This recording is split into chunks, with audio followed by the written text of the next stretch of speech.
Chemical bonding में मैंने आपको बता दिया था इंट्रोडक्शन, ठीक है? पूरा का पूरा बता दिया था कि कैसे केमिकल बॉन्ड एक फॉर्म होता है, केमिकल बॉन्ड होता क्या है। मैंने आपको 2 थ्योरीज़ पढ़ा दी थी इसमें, ठीक है? और मैंने आपको लुईस ऑक्टेट थ्योरी पढ़ाई थी, ठीक है? उससे पहले मैंने आपको पढ़ाया था डिक्रीज़ इन एनर्जी। डिक्रीज़ इन एनर्जी हमने देखा था कि हम क्या करते हैं, बॉन्ड इसलिए बनता है, बॉन्ड इसलिए बन रहा है क्योंकि हम चाहते हैं कि मैक्सिमम स्टेबिलिटी आए और अपनी एनर्जी को कम कर दे, ठीक है? अपनी पोटेंशियल एनर्जी को कम करें और मैक्सिमम स्टेबिलिटी आ जाए, ठीक है? इसलिए हमने केमिकल बॉन्ड बनाया था। और लुईस ऑक्टेट क्या कहता था? लुईस ऑक्टेट ये कहता था कि भाई कोई भी एलिमेंट जो है, कोई भी एटम जो है कोई भी एटम जो है वो इसलिए बॉन्ड बना रहा है क्योंकि उसको अपना पेट पूरा करना है, पेट उसको भरना है अपना, यानी कि उसको अपने आखिरी शेल में 8 इलेक्ट्रॉन जैसे तैसे भरने हैं, ठीक है? और वो कैसे भरेगा? ट्रांसफर ऑफ इलेक्ट्रॉन से भर सकता है, या तो शेयरिंग ऑफ इलेक्ट्रॉन से भर सकता है। अब वो कैसे भी भर सकता है, ठीक है ना? अब वो कैसे भरेगा, अब वो टाइप ऑफ बॉन्ड पे डिपेंड करेगा, ठीक है? अब कौन कौन से टाइप ऑफ बॉन्ड होते हैं मैंने बता दिया। आयनिक होता है, आयनिक होता है, आयनिक को हम पोलर भी कहते हैं और इलेक्ट्रोवैलेंट बॉन्ड भी कहते हैं, ठीक है? पोलर क्यों कहते हैं? क्योंकि ऑब्वियसली आयनिक जो है वो आयंस में टूटेगा। आयनिक क्यों कह रहे हैं भाई? सीधी सी बात है, ट्रांसफर ऑफ इलेक्ट्रॉन्स हो रहा है ना, एक इलेक्ट्रो पॉजिटिव से इलेक्ट्रोनेगेटिव में जा रहे हैं ना, तो पॉजिटिव और नेगेटिव पोलैरिटी क्रिएट हो रही है, तो इसलिए पोलर बॉन्ड बोला बोला गया। पॉजिटिव और नेगेटिव आयन है, कैटायन एनायन, तो आयन है तो इसलिए आयनिक बॉन्ड बोला गया। इतनी बात तो मेरे ख्याल से क्लियर होगी, ठीक है? तो आज हम पढ़ने वाले हैं आयनिक बॉन्ड के बारे में, ठीक है? आज का हमारा प्लान ये है कि हम आयनिक बॉन्ड के बारे में पढ़ेंगे। देखो भाई,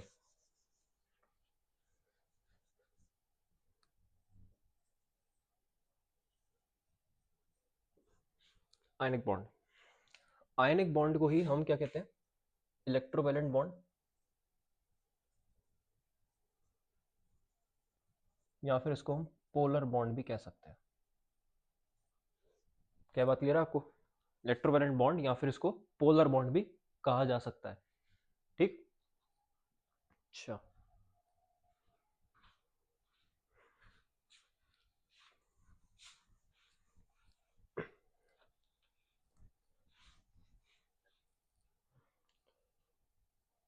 मैंने आपको बता दिया है वैसे तो कि आयंस के बीच में ही आयनिक बॉन्ड होता है, ठीक है ना? एक पॉजिटिव होगा, एक नेगेटिव आयन होगा, उनके बीच में ही एक इलेक्ट्रोस्टैटिक फोर्स लगेगी, ठीक है? तो बताता हूँ मैं क्या है ये, ठीक है?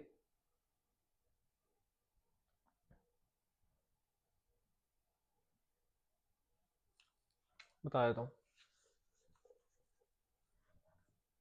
Ionic bond is formed when an electropositive ion, ठीक है ना? इलेक्ट्रोपॉजिटिव आयन क्या है? एलिमेंट, एलिमेंट बेटा, electropositive element reacts with an electropositive electronegative element, ठीक है? तो आयनिक बॉन्ड तब फॉर्म हो जाता है, जैसे कि Na है, Cl है, मैंने आपको बता दिया वैसे तो, ठीक है? Na पॉजिटिव और Cl नेगेटिव, इन दोनों में क्या होता है? आयनिक बॉन्ड फॉर्म होता है। इलेक्ट्रोस्टैटिक फोर्सेस ऑफ अट्रैक्शन है दोनों के बीच में।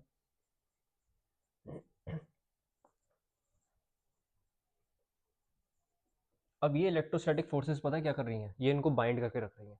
दीज इलेक्ट्रोस्टैटिक फोर्सेस क्या कर रही हैं ये इसको? They help to bind the positive and negative ion together and form a crystal lattice. अब क्रिस्टल लैटिस क्या होता है अभी मैं बताऊंगा, जब लैटिस एनर्जी पढ़ाऊंगा तब पढ़ाऊंगा मैं इसको, ठीक है ना? लैटिस एनर्जी अभी पढ़ना है हमने, तो लैटिस एनर्जी जब बताऊंगा, जब पढ़ाऊंगा तब बताऊंगा मैं आपको, ठीक है? तो ये हो गया हमारा, ठीक? और जो इलेक्ट्रोस्टैटिक अट्रैक्शन है इलेक्ट्रोस्टैटिक अट्रैक्शन है, ये कैसा है बेटा? ये एनर्जेटिकली फेवरेबल है कि नहीं है? एनर्जेटिकली फेवरेबल है ये, एनर्जेटिकली फेवरेबल है। तो सीधी सी बात है, एनर्जेटिकली फेवरेबल है तो इसका मतलब क्या है कि पोटेंशियल एनर्जी कम है, पोटेंशियल एनर्जी जो है वो कम है, पोटेंशियल एनर्जी कम है, तो इसका मतलब क्या है कि स्टेबिलिटी ज़्यादा है, स्टेबिलिटी ज़्यादा है। सीधी सी बात है, हमने बॉन्ड बना दिया तो स्टेबिलिटी ऑब्वियसली ज़्यादा होगी। बात क्लियर है आपको? ठीक है। अच्छा अब इसकी है ना कुछ कंडीशंस होती हैं, आयनिक बॉन्ड फॉर्म करने की कुछ कंडीशंस होती हैं। ठीक, बताओ भाई। आयनिक बॉन्ड जो है कुछ कंडीशंस पे बनता है, और वो कंडीशंस क्या क्या है? Conditions to form an ionic bond, to form an ionic bond, conditions to form an ionic bond क्या होगी? देखो भाई, इसकी कंडीशंस क्या क्या होंगी अब? देखो पहला तो यही होगा कि हमें वैलेंस इलेक्ट्रॉन्स चाहिए होंगे, ठीक है ना? कितने नंबर ऑफ वैलेंस इलेक्ट्रॉन्स है? तो पहला तो ये हो गया number of valency electrons, number of valency electrons. अब जो इलेक्ट्रोपॉजिटिव है, इलेक्ट्रोपॉजिटिव एलिमेंट्स हैं, उनमें 1 2 या 3 इलेक्ट्रॉन्स होने चाहिए। और जो इलेक्ट्रोनेगेटिव हैं, और जो इलेक्ट्रोनेगेटिव एलिमेंट्स हैं, उनमें 5 6 7 इलेक्ट्रॉन्स होने चाहिए। बोलो, उसमें 5 6 और 7 इलेक्ट्रॉन्स होने चाहिए। ठीक, अरे बताओ। ठीक है भाई। तो होगा क्या, देखो जैसे कि मान लो NaCl का एग्जांपल लेते हैं। Na था मेरे पास, Na और Cl, 2 8 1 कॉन्फ़िगरेशन है, इसमें 2 8 7 कॉन्फ़िगरेशन है। आप देख सकते हो इसके आखिरी शेल में 7 इलेक्ट्रॉन है, क्लोरीन के आखिरी शेल में 7 है, Na के आखिरी शेल में 1 है। तो देखो एक वाला जो है वो 7 वाले के साथ चला जाएगा, 2 वाला 6 के साथ जाएगा, 3 वाला 5 के साथ जाएगा। ठीक, देख लो आप ये एक जो है वो इलेक्ट्रॉन जाएगा इसके पास, इसकी कॉन्फ़िगरेशन 2 8, इसकी 2 8। ठीक है। मेरे ख्याल से ये बताने की मेरे को ज़रूरत नहीं है, अब मैं काफ़ी बार बता चुका हूँ। ठीक है, अब आप खुद से ही देख सकते हैं, चेक कर सकते हैं। ठीक है अब देखो भाई, सोडियम हो गया, क्लोरीन हो गया, 2 और 6। ठीक है, क्या इसमें कुछ हो सकता है? जी बिल्कुल हो सकता है। जैसे मान लो मुझे बनाना है ये Na2O, तो Na2O मैं कैसे बनाऊंगा? देखो ज़रा, Na है मेरे पास, Na में आखिरी शेल में 1 इलेक्ट्रॉन, Na में आखिरी शेल में 1 इलेक्ट्रॉन, O में आखिरी शेल में 6 इलेक्ट्रॉन। ठीक है, तो ये क्या करेंगे, ये एक बॉन्ड बनाएंगे इससे, एक ये बॉन्ड बनाएगा इससे। ठीक है, बन गया बॉन्ड। तो Na2O इस तरीके से बना। O ने क्या करा, डबल बॉन्ड बनाया, एक Na से बनाया, एक इससे बनाया, बस एक Na एक Na से बनाया, तो डबल बॉन्ड बनाया ऑक्सीजन ने तो ये हो गया। तो सीधी सी बात है, इसमें तो 2 इलेक्ट्रॉन थे ना आखिरी शेल में, हालांकि था एक ही, लेकिन यहाँ पे सोडियम कितने हैं? यहाँ तो सोडियम 2 है ना, 1 और 2, तो 2 इलेक्ट्रॉन किसके साथ गए, मतलब 6 इलेक्ट्रॉन के साथ बना ना। तो सीधी सी बात है, 2 इलेक्ट्रॉन वाला 6 के साथ बनाएगा तभी तो 8 होगा। अरे सम देख लो सर, 8 होना चाहिए, 3 वाला 5 के साथ बनाएगा, बस इतनी सी बात है। नहीं यकीन आ रहा है, ये देखो, ALN, एल्यूमिनियम नाइट्राइड। ठीक है, एल्यूमिनियम नाइट्राइड क्या होता है? Al3 positive N3 negative. ठीक है, ये ALN इस तरीके से बना देगा ये। अच्छा पता है ना, ये ऐसे इंटरचेंज होती है वैलेंसीज, ये इंटरचेंज होती हैं, ऐसे फॉर्मूला बनता है। Al3N3 नहीं लिखेंगे, ALN लिखेंगे। ये आता है आपको? इस तरह से लिखना आता है ना, HCF लेना होता है और इस तरीके से लिखते हैं, Al3 पॉजिटिव N3 नेगेटिव, और फिर इंटरचेंज कर देते हैं नीचे। ये आता है? देखो 10th में हो तो फिर मुश्किल है, आता होगा क्योंकि पहला ही चैप्टर होता है ये। लेकिन अगर 11th में हो और ये नहीं आता है तो बेटा एक काम करो, आप आइसक्रीम की ठेला लगा लो एक, ठीक है ना, बढ़िया सा। क्या है कि गर्मियाँ चल रही हैं और मस्त आइसक्रीम बिकेगी फिर, मैं भी आ जाऊँगा। ठीक है, अरे ये तो बहुत बेसिक चीज़ है यार, ये तो आनी चाहिए। ठीक है अच्छा भाई,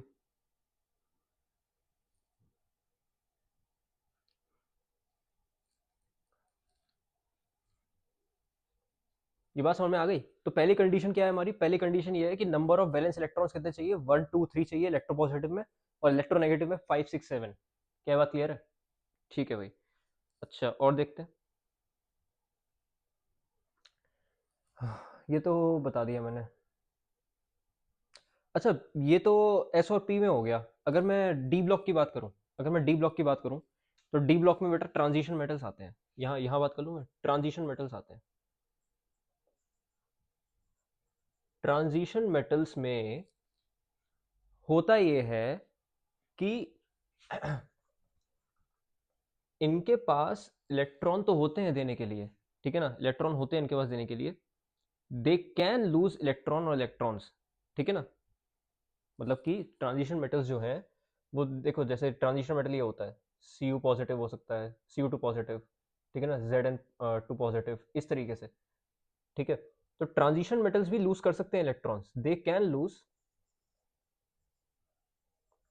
इलेक्ट्रॉन और electrons and form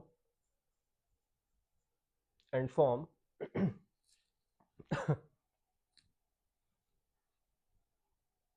and form cation, cation बना सकते हैं ये, मगर इसमें एक चीज होती है कि they do not have inert gas configuration, इनमें इनर्ट गैस कॉन्फ़िगरेशन नहीं होती, ये बात ध्यान रख लेना, ठीक है। जो ट्रांजिशन मेटल्स होते हैं हमारे, इनमें इनर्ट गैस कॉन्फ़िगरेशन नहीं होती, ठीक है। क्या बात क्लियर है? आयनिक बॉन्ड तो बन जाता है, आयनिक बॉन्ड तो आराम से बन जाएगा, सीधी सी बात है, लूज कर रहे हैं इलेक्ट्रॉन, कैटायन बन रहा है, दूसरा एनायन होगा, लेकिन इनमें इनर्ट गैस कॉन्फ़िगरेशन नहीं आ पाती, ठीक है। फॉर एग्जाम्पल, इसके कई एग्जाम्पल होते हैं, जैसे NiCl4 2 नेगेटिव, ठीक है ना, NiCO होल 5, इस तरीके से एग्जाम्पल होते हैं इनके, ठीक। तो ये मैं आपको एक्सप्लेन कर सकता हूँ वैसे तो, लेकिन एक्सप्लेन मैं यहाँ करूँगा तो बहुत देर लग जाएगी। जो मेरा पहला वीडियो है ना कोऑर्डिनेशन का, वो जाके देखना। कोऑर्डिनेशन के पहले वीडियो में मैंने आपको बताया था कि इलेक्ट्रो न्यूट्रलिटी प्रिंसिपल नाम का एक प्रिंसिपल होता है, जो कि क्या होता है ना कि इनका जो कह रहे हैं ना कि इनर्ट गैस कॉन्फ़िगरेशन नहीं आ पाती, वो इसकी वजह से नहीं आ पाती, ठीक है। क्या है, चार्ज को जीरो करना पड़ता है, जो नेट चार्ज होता है उसको जीरो करना पड़ता है, और ये टू नेगेटिव क्यों आया, क्योंकि इस पे ज्यादा पॉजिटिव था, और वो टू नेगेटिव जो है वो चार्ज को और ज्यादा वो न्यूट्रल करने के लिए आ गया, इलेक्ट्रो न्यूट्रलिटी, ठीक है ना, उसको न्यूट्रल करने के लिए आ गया, ठीक। अब मेरा पहला वीडियो देखें जाके, इलेक्ट्रो न्यूट्रलिटी प्रिंसिपल का, कोऑर्डिनेशन का, ठीक है, आपको मिल जाएगा मेरे चैनल पे, उसमें आपको पता चलेगा कि इनकी इनर्ट गैस कॉन्फ़िगरेशन क्यों नहीं आ पाती, ठीक है। अच्छा भाई, बात क्लियर है। अच्छा, दूसरी कंडीशन ये है कि इनका जो डिफरेंस इन इलेक्ट्रोनेगेटिविटी है वो काफ़ी ज़्यादा होता है, बता रहा हूँ मैं, ये बता दूँ, ठीक है।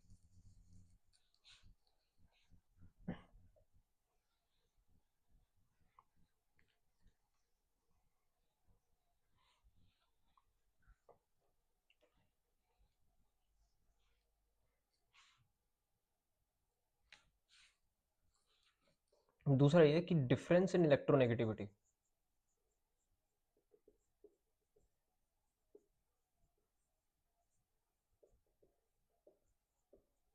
ठीक है ना, it should be high, it should be high, ठीक है। ये हाई तो होनी चाहिए भाई, इलेक्ट्रोनेगेटिविटी का डिफरेंस जो है वो हाई होना चाहिए, कम से कम ये नेसेसरी होता है, it is necessary to have, it is necessary to have a difference of two between electropositive and electronegative element electronegativity,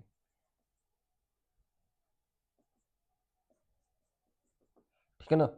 मतलब कि जो डेल्टा ई एन है ना वो कम से कम दो होना चाहिए, कम से कम, इट इज़ मिनिमम, मतलब कि मिनिमम रिक्वायरमेंट है ये, मिनिमम तो होना ही चाहिए, मिनिमम दो तो होना चाहिए भाई, ठीक है। जैसे कि मैं आपको एग्जांपल दूं, सोडियम है मेरे पास, सोडियम है, उसका जो इलेक्ट्रोनेगेटिविटी है वो है 4, क्लियर है, कितना है बेटा, 4, अच्छा जी। मुझे एक बात बताओ, सोडियम की 4 कभी हो सकती है क्या, मुझे नहीं लगता। अरे बाहर में जाने दो उसको, मैं ऐसा बता रहा हूँ, देखो मैंने आपको ये बताया, difference electron it should be high, it is necessary to have a difference of two between electropositive electronegative element electronegativity. अच्छा, एक चीज़ और बता रहा हूँ इसमें, एग्जाम्पल यही लेता हूँ यार, एग्जाम्पल यही लेता हूँ, आसान रहेगा एक्सप्लेन करना। इलेक्ट्रोनेगेटिविटी मैंने ले ली, सोडियम की ही ले रहा हूँ, याद नहीं आ रही यार, 0.9 होती है, याद आ गई। इलेक्ट्रोनेगेटिविटी फ्लोरीन की ले रहा हूँ मैं, वो होती है 4, हाँ अब याद आ गया मुझे, ठीक है। अच्छा, पॉलिंग स्केल होता है, पॉलिंग स्केल से आती है ये इलेक्ट्रोनेगेटिविटी वैल्यू, ठीक है ना, पॉलिंग स्केल से आती है इलेक्ट्रोनेगेटिविटी वैल्यू ये वाली, ठीक है ना। कौन से स्केल से, पॉलिंग स्केल से, तो इसकी होती है 0.9, इसकी होती है 4। अच्छा, डिफरेंस कितना आया, 3.1 का आया, तो जो डिफरेंस आया 3.1 का आया, तो इसका मतलब ये है क्या आसानी से ये आयनिक बॉन्ड फॉर्म कर सकता है, ionic bond can form easily, क्योंकि दो से ज्यादा आ रहा है ना, जो दो से ज्यादा आएगा तो आयनिक बॉन्ड आराम से बन जाएगा। क्या ये बात क्लियर है आपको मेरी? ठीक है, तो ये तो मेन रिक्वायरमेंट है ही। ठीक। तीसरी और सबसे इंपॉर्टेंट, तीसरी और सबसे इंपॉर्टेंट देखो,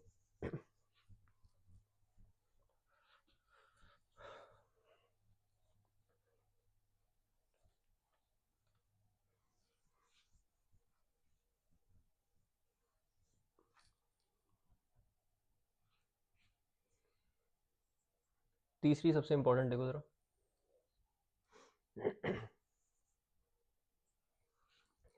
ओवरऑल डिक्रीज इन एनर्जी।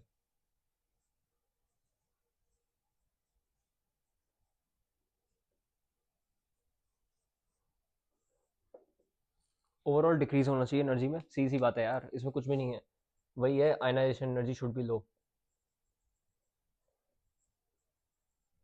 ठीक है ना, मैं पूरा लिख देता हूँ, आयनाइजेशन एनर्जी, जो मैंने आपको कल बताया था, अरे कल वाला लेक्चर याद करो, कल मैंने आपको एक चीज़ बताई थी कि जो आयनाइजेशन एनर्जी है, जैसे कि मेरे पास ये है सोडियम है, ठीक है, 281 इस तरीके से, इसका जो आखिरी शेल में एक इलेक्ट्रॉन है, ठीक है, आखिरी शेल में एक इलेक्ट्रॉन है, अभी मेटल है तो इसका साइज बड़ा है, इसका साइज बड़ा है तो जो न्यूक्लियस से जो अट्रैक्शन होगा इस इलेक्ट्रॉन का वो काफ़ी कम होगा, क्योंकि साइज बड़ा है ना भाई, ये रेडियस काफ़ी काफ़ी ज़्यादा है, इस रेडियस की वैल्यू काफ़ी ज़्यादा है, ये काफ़ी दूर है, ये इलेक्ट्रॉन और ये न्यूट्रॉन ये काफ़ी दूर है, तो जो इनके बीच में एक्ट करने वाली जो अट्रैक्टिव फोर्स होगी वो भी कम हो जाएगी। क्यों? क्योंकि ये रेडियस ज़्यादा है, अभी ये दूरी ज़्यादा है, जितनी ज़्यादा दूरी होगी अट्रैक्टिव फोर्स उतनी कम हो गई, तो इसका मतलब कि ये हो गया कि जो इफेक्टिव न्यूक्लियर चार्ज है वो कम हो गया, इफेक्टिव न्यूक्लियर चार्ज जैसे ही कम होगा हम आराम से इलेक्ट्रॉन को बाहर निकाल सकते हैं, आराम से इलेक्ट्रॉन बाहर निकाल सकते हैं, बताया था ना मैंने, न्यूट्रल आइसोलेटेड गैसेस एटम में से एक इलेक्ट्रॉन निकालेंगे, ठीक है ना, energy required to remove an electron from a neutral isolated gases atom to form a cation is known as ionisation energy, बताया था कि नहीं? ये चीज मैंने आपको बताई थी। तो इसमें जो एनर्जी लगेगी आई ई विल बी लो या फिर लेस, ठीक है ना, जो आयनाइजेशन एनर्जी होगी वो कैसी होगी, कम होगी यहाँ पे, ठीक। भाई ई एन सी कम हो गया, अट्रैक्टिव फोर्स मतलब कि भाई सीधी सी बात है आपको कोई दूसरा व्यक्ति खींच रहा है, आपकी तरफ बुला रहा है, ठीक है ना, मैं आपको खींच रहा हूँ, अब उसने ढीला छोड़ दिया आपको, आपके और उस व्यक्ति के बीच में अब ज्यादा अट्रैक्शन नहीं रहा, ठीक है, तो मैं आपको आसानी से खींच पाऊंगा ना, बताओ? अरे भाई, दो तरफ से आपको कोई खींच रहा है, ठीक है ना, इस तरफ से आप ज्यादा खींच रहे हो और इस तरफ से मैं खींच रहा हूँ, तो मुझे ज्यादा ताकत लगानी पड़ेगी, फिर मुझे ज्यादा ताकत लगानी पड़ेगी आपको खींचने में, ठीक है, लेकिन उसने छोड़ दिया अब आपको, इस वाले हाथ ने अब आपको छोड़ दिया, ठीक है ना, या फिर जो अट्रैक्शन था, जो खिंचाव था वो कम हो गया, अब खिंचाव कम हो गया, अब मुझे एनर्जी जो ज्यादा लगानी पड़ रही थी पहले क्योंकि अट्रैक्टिव फोर्स ज्यादा था, अब मुझे कम लगानी पड़ेगी, है कि नहीं? तो अब मुझे कम एनर्जी लगानी पड़ेगी, यही वाली बात है। तो सीधी सी बात है, जितना ये पुल कम हो जाएगा ना, ये इफेक्टिव न्यूक्लियर पुल या इफेक्टिव न्यूक्लियर चार्ज जितना कम हो जाएगा, तो सीधी सी बात है, इलेक्ट्रॉन उतनी आसानी से निकल पाएगा, हम उतनी आसानी से इलेक्ट्रॉन को बाहर निकाल पाएंगे, तो इन आयनाइजेशन एनर्जी जो रहेगी वो लेस हो जाएगी, ठीक है ना, वो हमें कितनी चाहिए होगी, वो हमें कम ही चाहिए होगी, ठीक है, बताओ? तो इसलिए atom should have a low, that is why atom should have low ionisation enthalpy या एनर्जी कह लो, इंथैल्पी एनर्जी से मैं बाद में बता दूंगा, जब थर्मोकेमिस्ट्री थर्मोडायनेमिक्स पढ़ेंगे तब बता दूंगा मैं आपको, ठीक है? अच्छा जी, बात क्लियर है आपको? ठीक है, और इसमें ना कई चीज़ें आती हैं, बता रहा हूँ, atom should have low ionization energy, सीधी सी बात है, एक मैंने ले लिया, एक एलिमेंट ले लिया ए, ठीक है ना, अब उसमें आयनाइजेशन एनर्जी लगाई मैंने, ठीक है ना, आयनाइजेशन एनर्जी लगाऊंगा, ये क्या है, न्यूट्रल आइसोलेटेड गैसियस एटम है, न्यूट्रल आइसोलेटेड गैसियस एटम,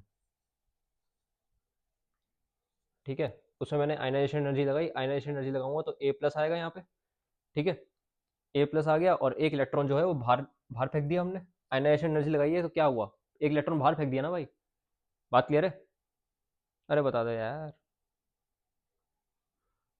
ठीक है, और ये कैसी चाहिए हमें, I E should be lower, I E should be lower. तो पहली रिक्वायरमेंट तो ये है कि ओवरऑल डिक्रीज तो हो रहा है, उसमें हमें आई ई जो है वो लोअर चाहिए, वो कम वैल्यू चाहिए हमें, ठीक है ना, आयनाइजेशन एनर्जी की। बताओ बात क्लियर है कि नहीं है?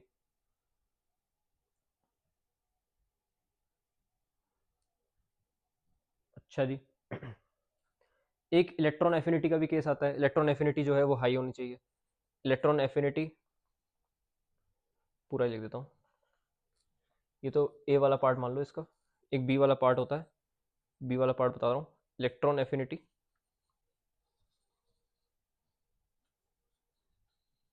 Should be high, electron affinity ज़्यादा होनी चाहिए, ठीक है। ये मैं आपको बता रहा हूँ, ये चीज़ें कोई बताता नहीं है, आप फिर आपको डाउट आते हैं बाद में कि भैया इलेक्ट्रॉन एफिनिटी कम है, लैटिस एनर्जी ज़्यादा है, ये क्या दे रखा है हमें, आप बताओ ज़रा। हम्म। अच्छा भाई, मेरे को थोड़ी जगह चाहिए लिखने के लिए, ये मैं मिटा रहा हूँ, ठीक है।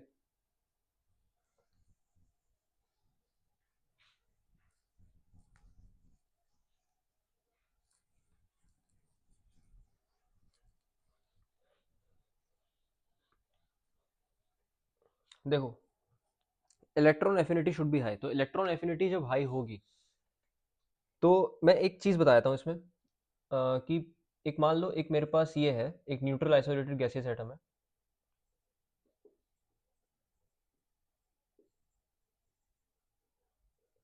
जब पीरियोडिक पढ़ेंगे ना, पूरा पूरा बता दूंगा न्यूट्रल आइसोलेटेड गैसियस एटम क्या है, सब कुछ बता दूंगा मैं, ठीक है।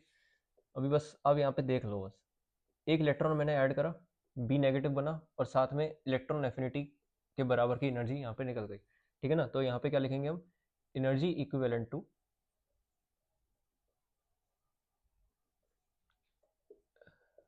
इलेक्ट्रॉन एफिनिटी इज रिलीज्ड, ठीक है ना। हुआ क्या है, एक यूनिवेलेंट नेगेटिव चार्ज बना है यहाँ पे, तो एक एनायन बना ना यहाँ पे, यहाँ पे क्या बना था, यहाँ पे कैटायन बना था, यहाँ पे ए प्लस बना था, यहाँ पे क्या बना है, एनायन बन गया।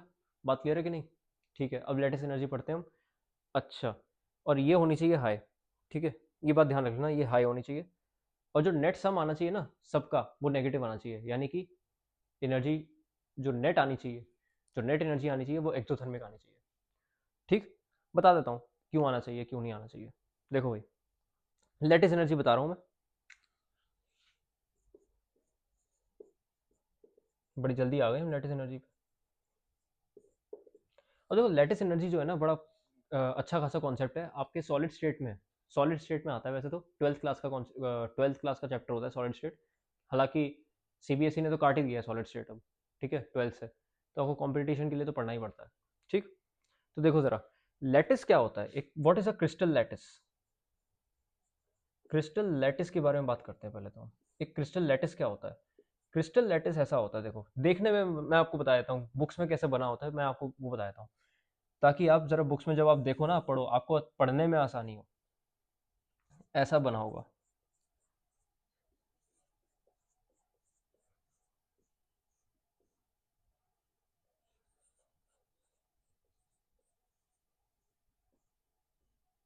ठीक है, ऐसा बना होगा।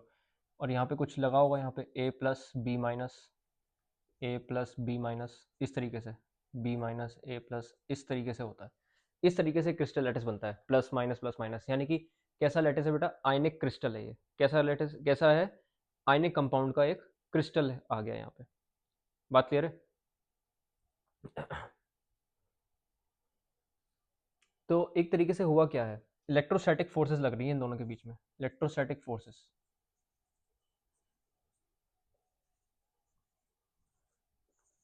इलेक्ट्रोस्टैटिक फोर्सेस ऑफ अट्रैक्शन की वजह से ये ए प्लस और बी माइनस जो है वो करीब आए हैं, वो करीब आए हैं, और क्या बना है, एक आयनिक क्रिस्टल बना है।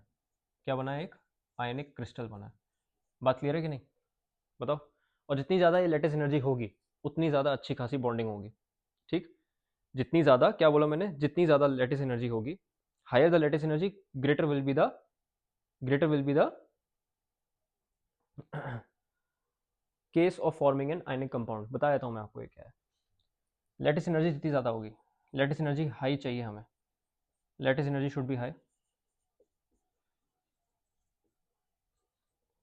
हाई क्यों? क्योंकि भाई सीधी सी बात है, हमें बॉन्डिंग अच्छी खासी करानी है, हमें बॉन्डिंग अच्छी खासी करानी है। बॉन्डिंग अच्छी खासी कराने के लिए मुझे इलेक्ट्रोस्टैटिक फोर्सेस जो है ना, इलेक्ट्रोस्टैटिक फोर्सेस ये ज़्यादा चाहिए, ठीक है ना।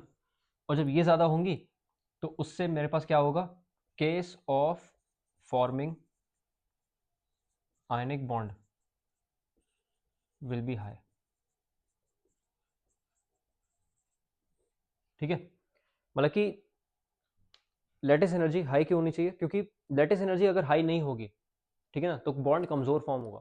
और बॉन्ड जितना कमजोर फॉर्म होगा तो वो आयनिक फॉर्म करेगा ही नहीं, आयनिक बॉन्ड बनाएगा ही नहीं, ठीक है ना। आयनिक बॉन्ड की सबसे खास बात यही होती है कि strong electrostatic forces of attraction होती है उसमें। अब उसी strong electrostatic forces of attraction की वजह से ना, आप कई बार ये भी पढ़ते होगे कि मेल्टिंग पॉइंट और बॉइलिंग पॉइंट ज़्यादा होता है, ठीक है। मेल्टिंग पॉइंट और बॉइलिंग पॉइंट ज़्यादा होता है ऐसे कंपाउंड्स का, आयनिक कंपाउंड्स का, ठीक है। बस ये वाली बात ध्यान रख लेना। अब बाकी इसको मेजर करने के बहुत सारे तरीके हैं, बहुत सारे तरीके हैं भाई, ठीक है। इलेक्ट्रोस्टैटिक फोर्सेस ऑफ अट्रैक्शन कैसे कैसे मेजर करते हैं ये सब, ठीक है ना। भाई आपने कहा लेटिस एनर्जी हाई होनी चाहिए, क्यों, क्योंकि इससे इलेक्ट्रोस्टैटिक फोर्सेस हाई हो जाती हैं। अब इलेक्ट्रोस्टैटिक फोर्सेस कैसे हाई होती हैं, इलेक्ट्रोस्टैटिक फोर्सेस को मेजर कैसे करेंगे, वो बेटा ऐसे मेजर होंगी, 1/4 के Q1 Q2/R², इस तरीके से अभी फिजिक्स का कॉन्सेप्ट है, ठीक है। ये इलेक्ट्रोस्टैटिक फोर्सेस ऑफ अट्रैक्शन ऐसी मेजर होती है। के इज अ डाइलेक्ट्रिक कांस्टेंट और ये चार्जेस हैं, ठीक है, वो आप देख लेना। और आर क्या है, this is sum of ionic radii between two elements, ठीक है। ये आप देखते रहना, मैं ये पढ़ाना मेरा काम नहीं है, ठीक है। ये फिजिक्स ये फिजिक्स वालों का काम है, ठीक। हालांकि आपको ये बात समझ में आ जानी चाहिए, हालांकि ये फिजिक्स में आएगा अगर आप 11th में हैं, अगर आप 11th में हैं तो ये आपके किसी काम का नहीं है अभी के लिए। हाँ, ग्रेविटेशन में इसका एक भाई आ जाएगा, इसके इसके जैसा ही फॉर्मूला दिखता है ग्रेविटेशन में भी, ठीक है ना, Gm1m2/r², तो बस और कुछ नहीं है, ठीक। अच्छा, अच्छा भाई। अब है ना बहुत सारे तरीके होते हैं यार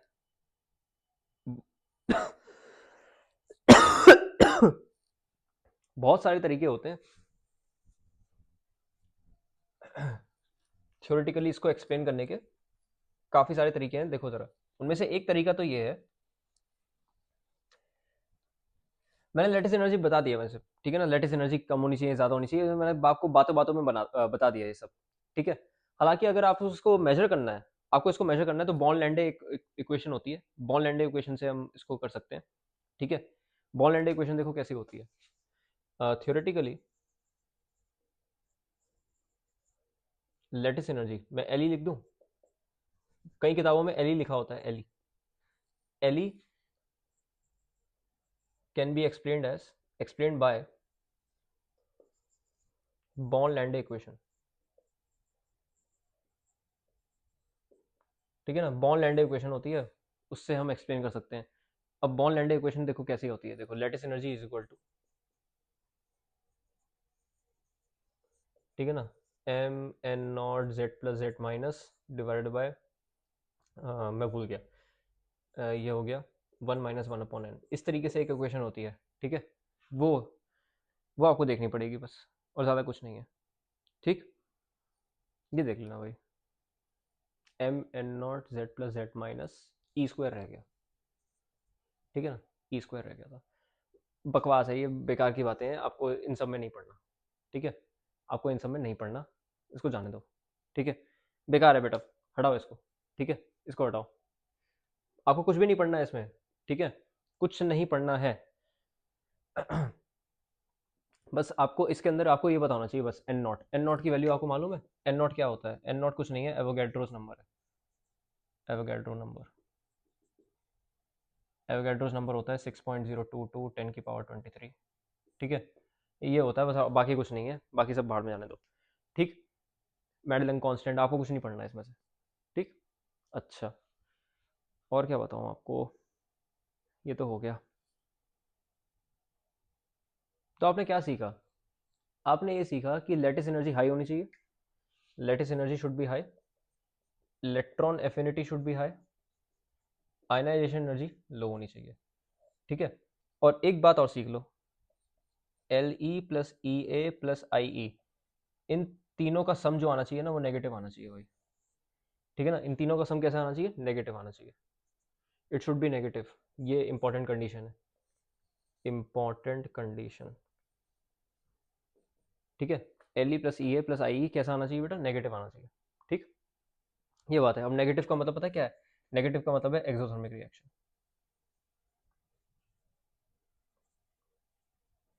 ठीक है, एक्सोथर्मिक रिएक्शन होनी चाहिए। और लेटिस एनर्जी और भी तरीकों से हो सकती है, ठीक है ना। मैंने आपको बॉर्न लैंडे इक्वेशन बता दिया। अब बॉर्न हेबर साइकिल भी होती है एक, Born Haber cycle, Born Haber cycle जो कि हेज लॉ पे बेस्ड होती है। हेज लॉ थर्मोडायनेमिक्स का पार्ट है, ठीक है ना। बॉर्न हेबर साइकिल से हम पढ़ सकते हैं उसे, लेटिस एनर्जी हम कैलकुलेट कर सकते हैं, ठीक है ना, बॉर्न हेबर साइकिल से। और बॉर्न हेबर साइकिल किस पे बेस्ड होती है, हेज लॉ पे। तो जब मैं आपको हेज लॉ पढ़ाऊंगा तभी आपको मैं बॉर्न हेबर साइकिल में पढ़ा दूंगा। बात क्लियर है, अभी पढ़ के कुछ फायदा नहीं होने वाला। हम्म, अब हम इसकी प्रॉपर्टीज देखेंगे, ठीक है ना। इसके करेक्टरिस्टिक्स देखेंगे हम, general characteristics of electrovalent compounds, ठीक है। हालांकि ये इतना कोई इंपॉर्टेंट है नहीं, ठीक है, ये तो मैंने आपको बस नॉलेज के लिए पढ़ा दिया, just for the sake of knowledge में आपको बता दिया मैंने, ठीक है। बॉर्न लैंडे इक्वेशन जो है ना, वैसे आपको मैं आपको बता दूं, एक किताब है जेडी ली, ठीक है ना, उसमें आपको जो है एक क्वेश्चन मिल जाएगा। कोऑर्डिनेशन नंबर 8 होता है, 8 दे रखा है, 6 होना चाहिए कई बार ऐसे, रेडियस रेशियो के हिसाब से, इस तरीके से आपको एक सवाल दे रखा है उसमें, आप देख लेना, ठीक है। हालांकि आपके किसी काम का है नहीं है, ठीक।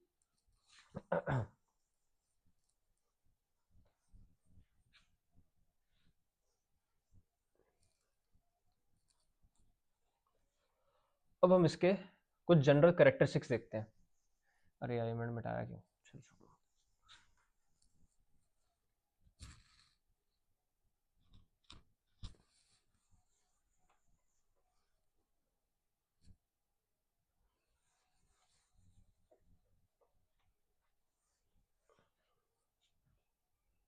देखो जनरल करेक्टरिस्टिक्स क्या क्या होंगे।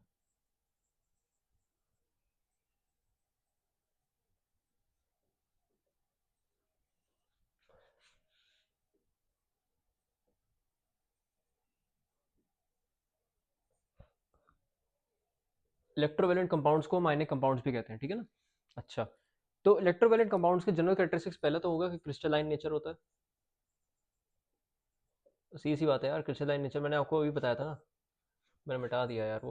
क्रिस्टलाइन नेचर होता है इस तरीके से, क्रिस्टल लेटेस होते हैं इनमें।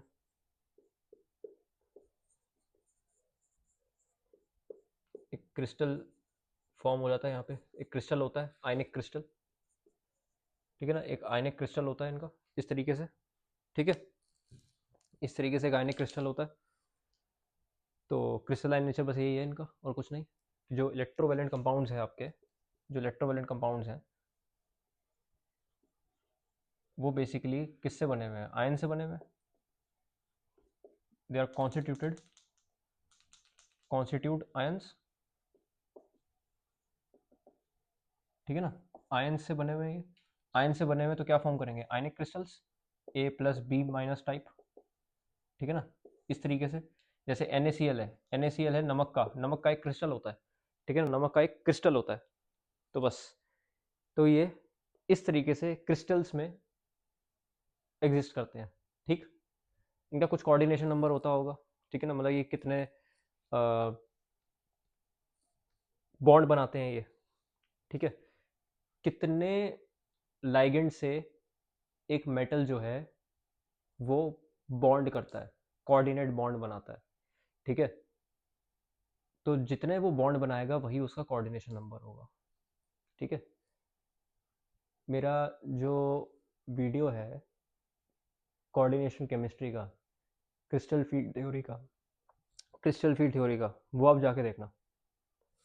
क्रिस्टल फील्ड थ्योरी में मैंने आपको पूरा बताया हुआ है, उसमें मैंने सॉलिड स्टेट फिजिक्स से ही बताया सब कुछ, ठीक है। और मैं आपको बार बार नहीं बोलूंगा, मैं आपको सीधे सजेस्ट कर रहा हूँ कि मैं कोऑर्डिनेशन केमिस्ट्री का, आप मेरा वीडियो चेक कर लें, CFT वाला, ठीक है ना, क्रिस्टल फील्ड थ्योरी वाला।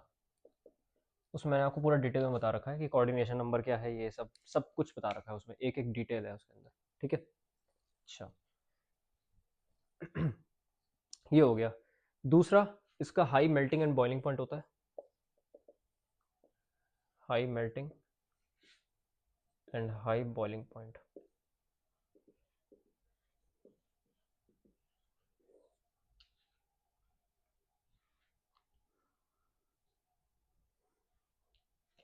अच्छा, high melting and high boiling point. अच्छा, अब इसमें आप देख सकते हो, मैंने आपको बताया था कि स्ट्रॉन्ग इलेक्ट्रोस्टैटिक फोर्सेस होती हैं, strong electrostatic forces of attraction होती हैं। अब क्योंकि strong electrostatic forces of attraction होती हैं एक क्रिस्टल में, एक क्रिस्टल के अंदर बहुत भयानक फोर्स है, मतलब कि फोर्स ऑफ अट्रैक्शन बहुत ज़्यादा है, फोर्स ऑफ अट्रैक्शन बहुत ज़्यादा है, बहुत ज़्यादा। तो उसको तोड़ने के लिए काफ़ी ज़्यादा फोर्स लगेगी, उसको तोड़ने के लिए ज़्यादा फोर्स लगेगी कि नहीं। मैं आपको बुक की भाषा बताता हूँ यार। टू डिसलॉज द क्रिस्टल, ठीक है ना, टू डिस्टॉर्ट या फिर टू सॉरी, टू डिस्टॉर्ट, तो वहाँ किसने कर दिया, टू डिस्टॉर्ट और dislodge its ions, the ions of this crystal, to distort or dislodge the ions of this crystal, a huge amount of force, a huge amount of force या फिर a huge amount of energy is applied, ठीक है, huge amount of energy is applied। यहाँ पे आप लिख सकते हो to dislodge the ions or to break the crystal,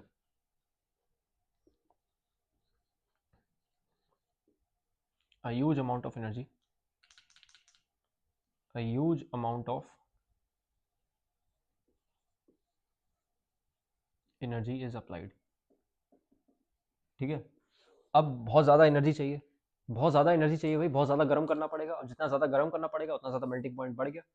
अब कोई चीज़ कितने पे मेल्ट हो रही है, कोई चीज़ कितने में मेल्ट हो रही है, वो किस पे डिपेंड करेगा कि भाई कितनी देर ले रही है मेल्ट करने में, ठीक है ना, कितनी देर ले रही है मेल्ट करने में, इसी पे तो डिपेंड करेगा। कोई चीज़ किस टेम्परेचर पे मेल्ट हो रही है वो किस पे डिपेंड करेगा कि कितनी देर ले रही है ना, कितना ज़्यादा हीट करना पड़ रहा है उसे। तो जितना ज़्यादा देर लेगी वो चीज़, इसका मतलब ये है कि उनके जो बॉन्ड्स हैं वो काफ़ी ज़्यादा स्ट्रॉन्ग है, उनके बीच में जो फोर्स ऑफ अट्रैक्शन है वो काफ़ी ज़्यादा कैसा है, काफ़ी ज़्यादा स्ट्रॉन्ग है, इस वजह से टाइम ले रहा है ब्रेक होने में। तो ब्रेक होने में जितना ज़्यादा टाइम लेगा उतना ज़्यादा टेम्परेचर हम बढ़ाते जाएंगे, ठीक है ना, क्योंकि हम क्या चाह रहे हैं कि वो ब्रेक हो, और जितना ज़्यादा टेम्परेचर हम बढ़ाते जाएंगे वैसे वैसे मेल्टिंग पॉइंट और हाई बॉइलिंग पॉइंट बढ़ता रहेगा। क्या ये बात क्लियर है आपको? ठीक है, अच्छा जी।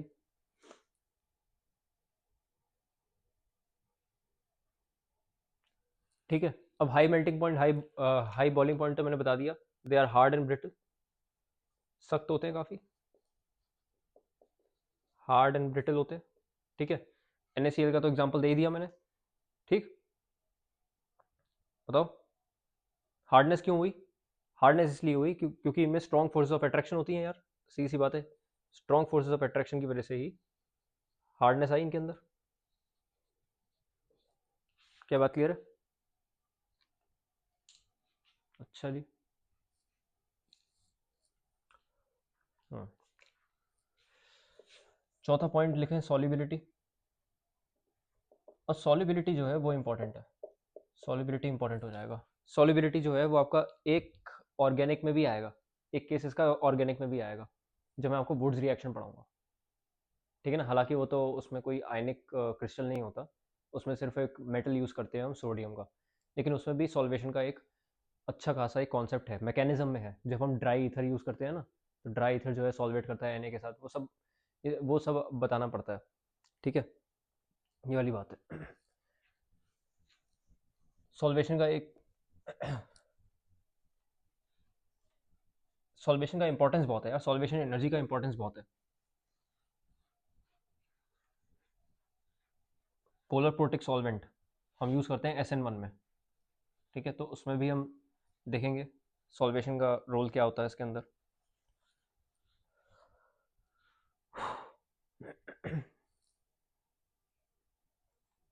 अच्छा भाई, सॉल्युबिलिटी में एक चीज़ सीखो आप, कि जो आयनिक कंपाउंड्स होते हैं ना हमारे,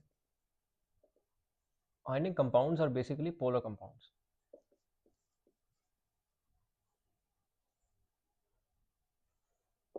पोलर होते हैं ये, ठीक है। और पोलर होते हैं तो पोलर वाले जो होते हैं ना वो नॉन पोलर में डिसॉल्व नहीं करते, वो पोलर में ही करेंगे, ठीक है ना, लाइक डिसॉल्व्स लाइक, ये हमेशा ध्यान रख लेना, लाइक डिसॉल्व्स लाइक, पोलर वाले पोलर में ही डिसॉल्व करेंगे, पोलर वाले नॉन पोलर में डिसॉल्व नहीं करेंगे। क्या बात क्लियर है? ठीक है। अब कौन किस में डिसॉल्व करेगा उस पर भी डिपेंड करता है भाई।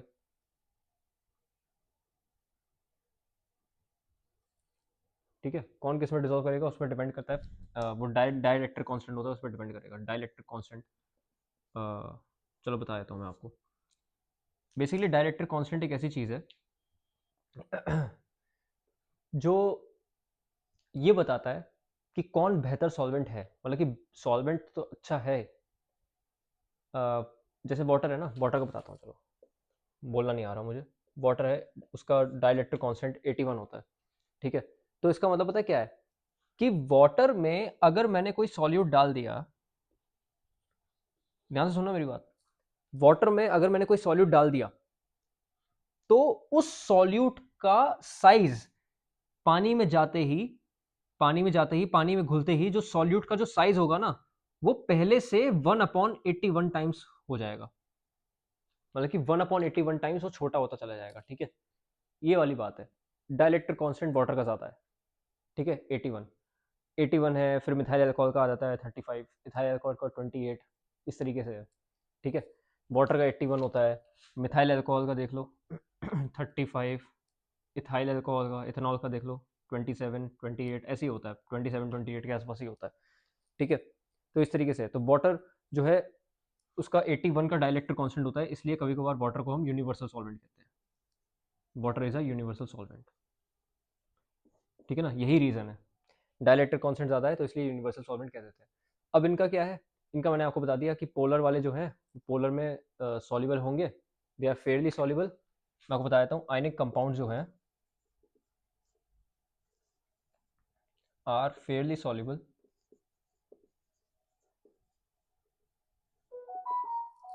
Are fairly soluble in polar solvents but are insoluble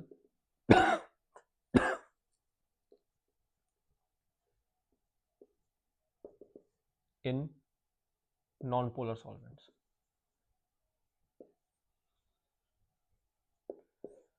आपको इनका ध्यान रखना है बस। पोलर नॉन पोलर तो हम बाद में ही देख लेंगे।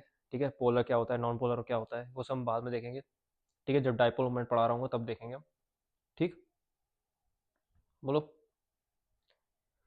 और इनकी क्या खास बात होती है, पांचवा, they conduct electricity. Ionic compounds conduct electricity in मॉल्टन और एक्वस स्टेट। मॉल्टन और एक्वस स्टेट में ये इलेक्ट्रिसिटी कंडक्ट करेंगे। ठीक है ये आपको बात समझ में आती होगी भाई, तो सीधी सी बात है। NaCl का मैंने सोल्यूशन ले लिया, एक NaCl का सोल्यूशन ले लिया, और मैं क्या कर रहा हूँ, करंट पास करवा रहा हूँ। करंट पास तभी हो पाएगा ना पानी में जब ये पानी थोड़ा इम्प्योर होगा। भाई NaCl का सोल्यूशन है, NaCl का सोल्यूशन है। ठीक है,